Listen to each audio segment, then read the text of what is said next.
When you hammer an iron nail, you apply force on the flat side of the nail. The pointed side of the nail, which is in contact with the wall, then applies the force on the wall and tries to pierce it. Now let me ask you an interesting question. What will happen if you hammer the pointed side and try to pierce the flat side of the nail? You will find it difficult to push the flat face of the nail through the wall even if you apply more force than you did in the first case. What is the reason for this? The reason is that the pressure applied by the tip of the nail on the wall is more than the pressure applied by the nail's flat surface. But the question is why? First, notice that the area of the tip of the nail is very less as compared to the area of its flat surface. This tells us that the area of the surface on which the force is applied matters. We will understand this in detail, but first let us define pressure. We define pressure as the perpendicular force acting on the surface of an object per unit area on which it's acting. It's easy. Force acting per unit area. We already know that the SI unit of force is Newton, denoted by N, and that of the area is meter squared. So the SI unit of pressure is Newton per meter squared. It is also called Pascal, which is denoted by PA. Why is it called Pascal?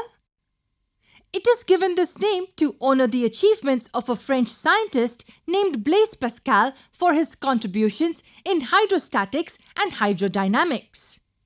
Observe the equation carefully. Area is in the denominator of the fraction. What is this area? Well, this area is nothing but the area on which force is applied. Say I keep the force constant and I keep increasing this area. What will happen to the pressure?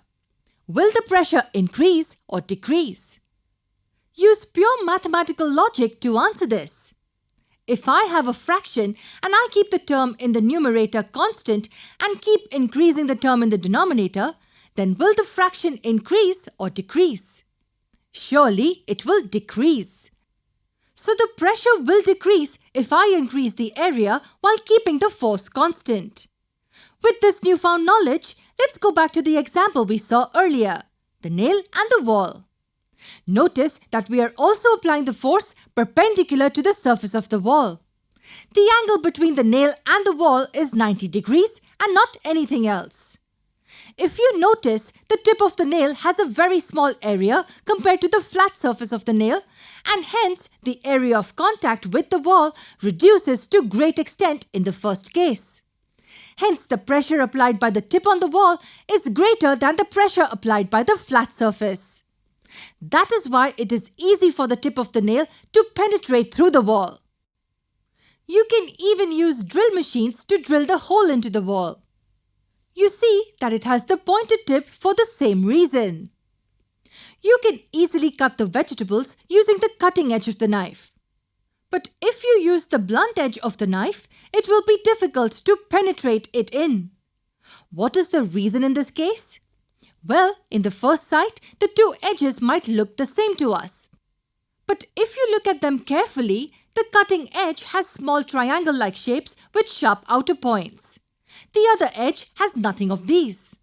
So if you cut a vegetable with a cutting edge, the area of contact between the vegetable and the knife is greatly reduced. Hence, more pressure is applied on the vegetables using cutting edge of the knife. Area used to cut the trees also have sharp cutting edges instead of placid ones. It increases the pressure on the tree due to the less area of contact. The examples that we've seen so far are applications of high pressure. It's about how high pressure is useful to us in some cases. But it is not always the case. There are situations where we require low pressure. Let us see some applications or advantages of low pressure. We use snowshoes to walk on snow. The reason for that is simple. Due to the larger area in contact with the snow, snowshoes reduces the pressure on the snow. We are able to walk on it without our feet sinking deep inside. In case of normal shoes, due to comparatively smaller area of contact, the pressure on snow is more and it sinks our feet deep inside. Note that the force applied on the snow in both the cases is the same. This force is nothing but our weight on the snow. Have you ever wondered why the wheels of an army tank run on the steel tracks rather on the ground? Notice that the wheels are on steel tracks and are not touching the ground. The army tank is huge in size. If the wheels run on ground, due to less contact area with the ground, the pressure on the ground will be massive. However, the tracks have much larger area of contact with the ground and hence the pressure on the ground is reduced to a great extent. In all the examples that we have seen in this video, it is the solid which is applying pressure on another solid. Do liquids also apply pressure? We will see that in the next video.